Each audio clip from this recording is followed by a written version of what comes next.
Pwede na tayo magkuha at kumain. Subukan natin, pinggutin. Ayan. Kainin natin ang saging. Mhm. Ah. Mhm. Kay matamis. Mhm.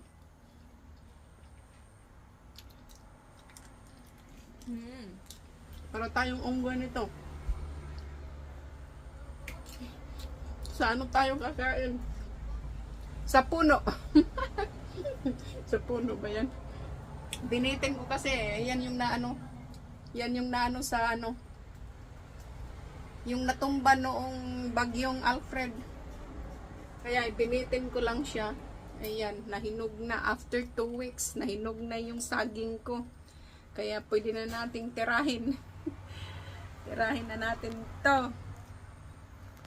Ayan. Matamis. Matamis ang saging natin. Tirahin na natin to. Kain tayo. Nakalibre na ng saging. Hindi na tayo bibili sa ano, sa market. May sariling saging na tayo.